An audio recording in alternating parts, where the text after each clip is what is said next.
Yunus pasal yang pertama ayat 1-17. Datanglah firman Tuhan kepada Yunus bin Amitai demikian. Bangunlah, pergilah ke Niniwe, kota yang besar itu, berserulah terhadap mereka karena kejahatannya telah sampai kepadaku. Tetapi Yunus bersiap untuk melarikan diri ke Tarsis, jauh dari hadapan Tuhan. Ia pergi ke Yafo dan mendapat di sana sebuah kapal yang akan berangkat ke Tarsis. Ia membayar biaya perjalanannya, lalu naik kapal itu untuk berlayar bersama-sama dengan mereka ke Tarsis, jauh dari hadapan Tuhan. Tetapi Tuhan menurunkan angin ribut ke laut, lalu terjadilah badai besar sehingga kapal itu hampir-hampir terpukul hancur. Awak kapal menjadi takut, masing-masing berteriak-teriak kepada Allahnya, dan mereka membuang ke dalam laut segala muatan kapal itu untuk meringankannya. Tetapi Yunus telah turun ke dalam ruang kapal yang paling bawah dan berbaring di situ, lalu tertidur dengan nyenyak. Datanglah nahkoda mendapatkannya sambil berkata, "Bagaimana mungkin engkau tidur begitu nyenyak? Bangunlah, berserulah kepada Allahmu, barangkali Allah itu akan mengindahkan kita sehingga kita tidak binasa." Lalu berkatalah mereka satu sama lain, "Marilah kita buang undi supaya kita mengetahui karena siapa kita ditimpa oleh malapetaka ini." Mereka membuang undi dan Yunuslah yang kena undi. Berkatalah mereka kepadanya, "Beritahukan kepada kami karena siapa kita ditimpa oleh malapetaka ini. Apa pekerjaanmu dan dari mana engkau datang? Apa negerimu dan dari bangsa manakah engkau?" Sahutnya kepada mereka, "Aku seorang Ibrani, aku takut akan Tuhan, Allah yang empunya langit, yang telah menjadikan lautan dan daratan." Orang-orang itu menjadi sangat takut, lalu berkata kepadanya, "Apa yang telah kau perbuat?" Sebab orang-orang itu mengetahui bahwa ia melarikan diri jauh dari hadapan Tuhan. Hal itu telah diberitahukannya kepada mereka. Bertanyalah mereka, "Akan kami apakan engkau supaya laut menjadi reda dan tidak menyerang kami lagi, sebab laut semakin bergelora?" Sahutnya kepada mereka, "Angkatlah aku, campakkanlah aku ke dalam laut, maka laut akan menjadi reda dan tidak menyerang kamu lagi. Sebab aku tahu bahwa karena akulah badai besar ini menyerang kamu." Lalu berdayunglah orang-orang itu dengan sekuat tenaga untuk membawa kapal itu kembali ke darat, tetapi mereka tidak sanggup sebab laut semakin bergelora menyerang mereka. Lalu berserulah mereka kepada Tuhan katanya, "Ya Tuhan, janganlah kiranya Engkau biarkan kami binasa karena nyawa orang ini, dan janganlah Engkau tanggungkan kepada kami darah orang yang tidak bersalah, sebab Engkau, Tuhan, telah berbuat seperti yang Kau kehendaki." Kemudian mereka mengangkat Yunus lalu mencapakannya ke dalam laut, dan laut berhenti mengamuk. Orang-orang itu menjadi sangat takut kepada Tuhan, lalu mempersembahkan korban sembelihan bagi Tuhan serta mengikrarkan nazar. Maka atas penentuan Tuhan datanglah seekor ikan besar yang menelan Yunus. Dan Yunus tinggal di dalam perut ikan itu 3 hari 3 malam lamanya. Shalom, shalom, shalom semuanya. Selamat malam. Ya, masih tentang Yunus. Apa yang mau dibahas tentang Yunus setelah yang awal kita bahas bahwa eh, kita belajar dari Musa bahwa panggilan Tuhan itu lebih kepada bukan bisa atau tidak bisa, tapi mau atau tidak mau kita untuk menyambut panggilan Tuhan gitu. Dan yang kedua, bahwa jadilah diri sendiri, teman-teman. Nyamanlah bersama dirimu sendiri. Tapi patokannya bahwa Tuhan itu melihat hati kita kok. Dan next, pada kesempatan malam hari ini, apa sih yang Tuhan kerjakan dalam kehidupan Yunus? Ketika Yunus menjadi dirinya sendiri, ya kan, dia lari. Tadi kan cerita sudah dibacakan ya. Dia lari ke Tarsis. Dia sejauh mungkin berlari dari hadapan Tuhan gitu. Karena dia tidak mau diutus ke Niniwe. Tapi apa yang dikerjakan Tuhan? atas diri Yunus. Kita buka sama-sama di ayat keempat malam hari ini. Tetapi Tuhan menurunkan angin ribut ke laut, lalu terjadilah badai besar, sehingga kapal itu hampir-hampir terpukul hancur. 5. Awak kapal menjadi takut, masing-masing berteriak-teriak kepada Allahnya, Allah huruf kecil ya teman-teman. Dan mereka membuang ke dalam laut segala muatan kapal itu untuk meringankannya. Tetapi Yunus telah turun ke dalam ruang kapal yang paling bawah dan berbaring di situ, lalu tertidur dengan nyenyak.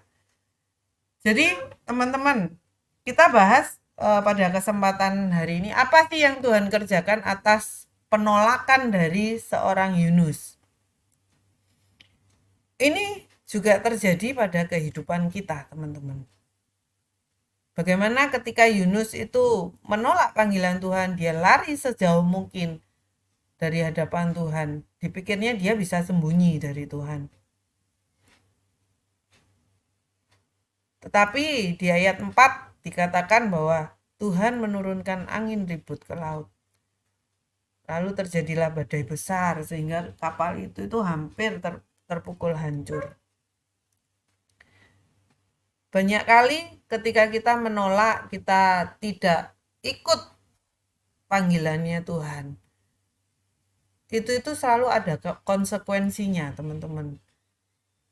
Untuk apa yang akan kita hadapi di depan. Saya punya pengalaman, tiba-tiba diingatkan pengalaman seperti ini.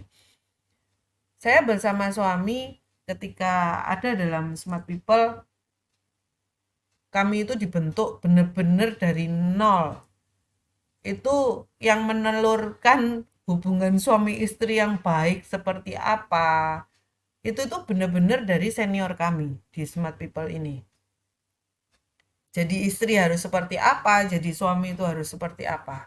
Pada satu ketika kita itu datang komsel, kita itu sedang makan atau apa ya? Oh, atau sedang jalan ya, lupa aku.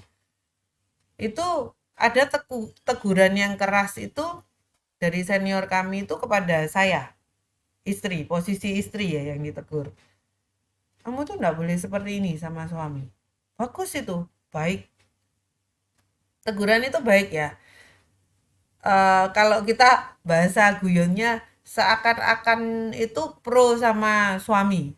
Jadi istri yang salah nih gitu. Harusnya kita itu menerima baik itu. Ya, saya menerima baik. Tetapi posisinya sebaliknya. Ketika suami menerima teguran keras, habis itu sayanya yang marah, sayanya yang tidak terima. Juga sebaliknya, ketika saya ditegur, suami saya tidak terima, teman-teman. Akhirnya kami dalam hati muncul kan, oh, ingin membela, ya kan, ingin ini, ingin itu. Cuma ditunjuk oleh senior. Ayo, Dar, ayo Nong. Kalau kamu tidak terima pasanganmu itu untuk ditegur, diajar, ya nanti terima akibatnya sendiri di ujungnya. Karena apa? Ketika teguran itu datang, teman-teman, belum tentu itu sudah kita itu sudah melakukan pelanggaran itu. Ngerti ya maksud saya?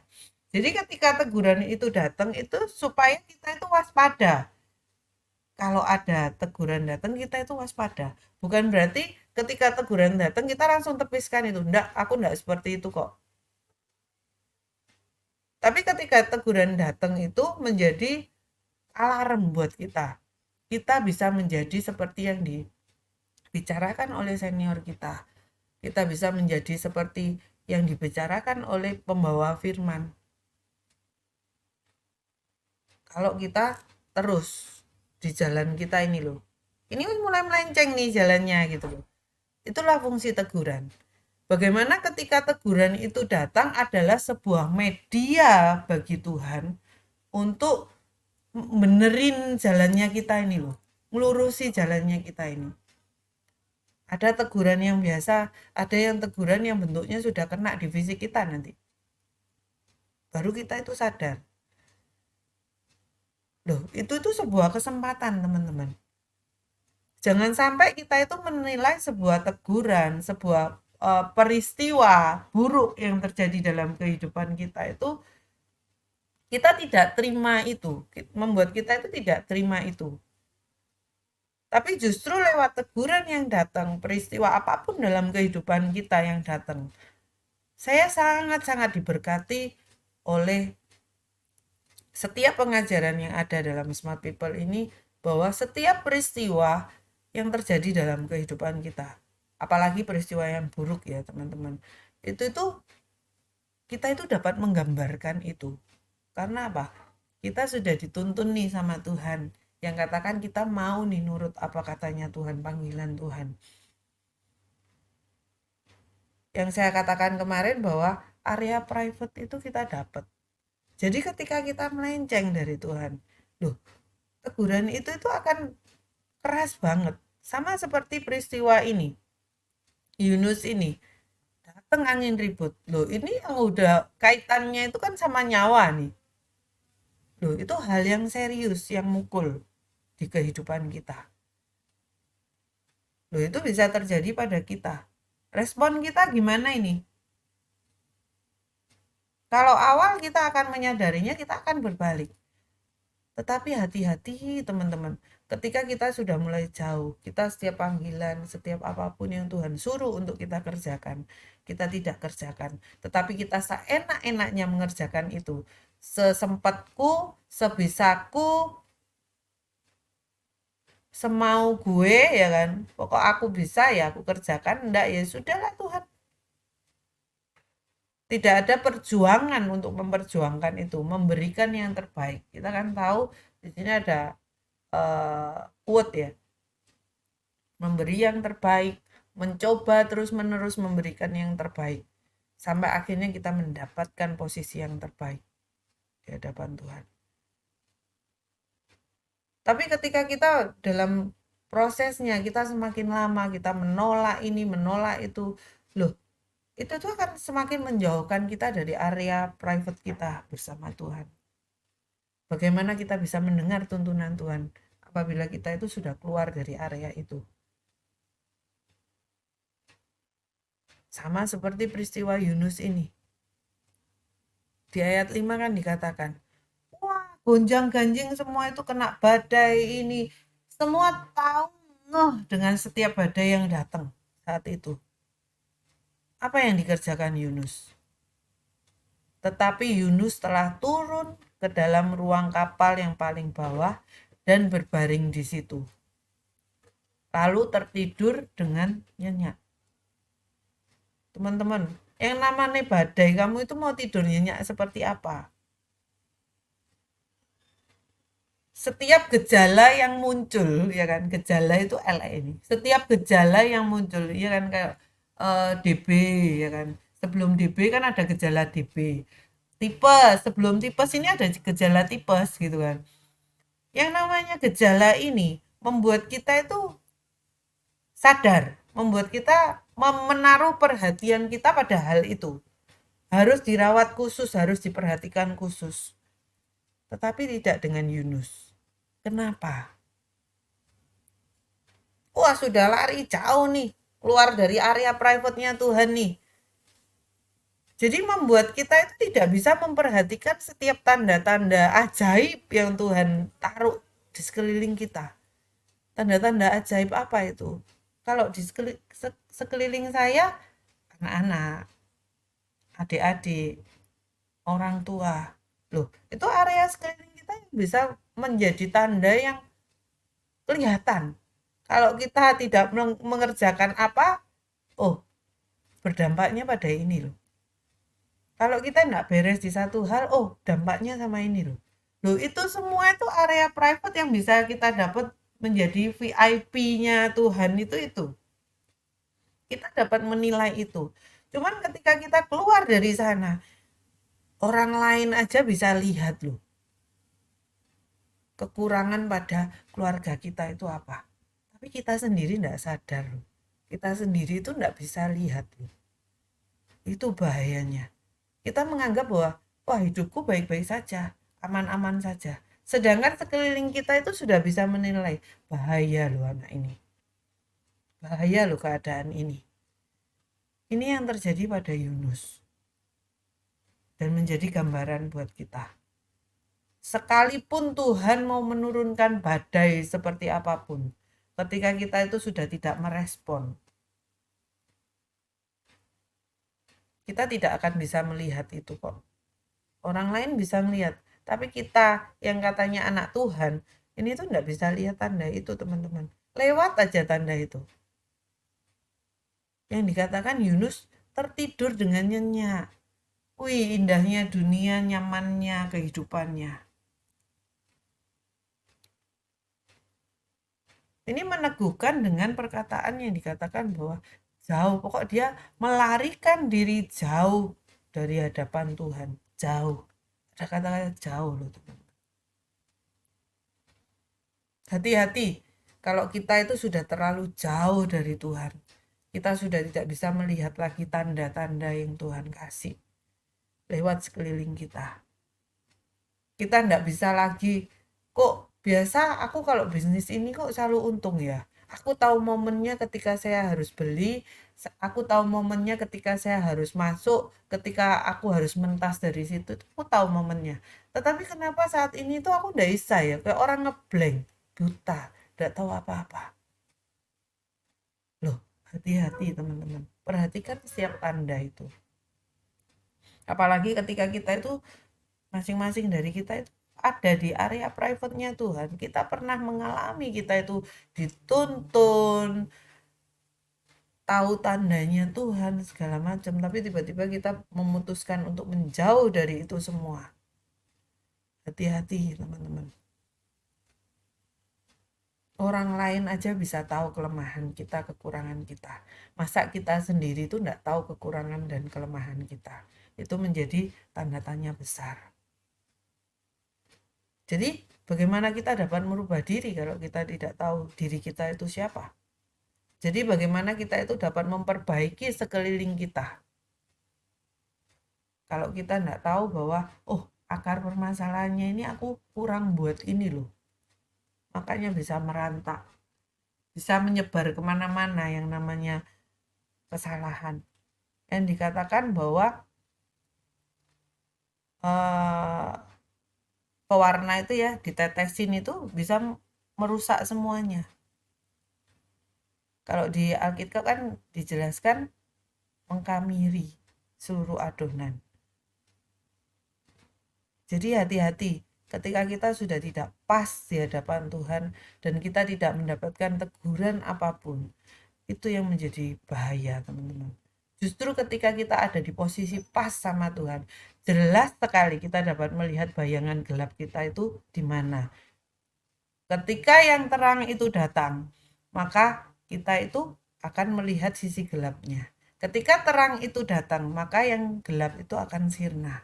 Kita cuma tahu kelemahan kita di sana, tetapi dia itu tidak berkuasa atas kita. Jadi membuat kita, mata kita itu tetap terang untuk melihat segala sesuatu yang terjadi di sekeliling kita. Jadi yuk teman-teman, pada malam hari ini menjadi perenungan buat kita bahwa yuk kita tilik setiap kehidupan kita deh. Kita masih aware enggak ya gitu loh. Kita masih perhatian enggak ya dengan gejala-gejala yang muncul dalam kehidupan kita. Kalau kita aware, kita bisa tahu itu, kita tahu kelemahan kita, kita tahu kita itu harus memperbaiki apa. Itu sangat penting untuk kita melangkah di yaitu area-area private-nya Tuhan ini. Itu saja teman-teman yang mau saya bagikan. Thank you, God bless you.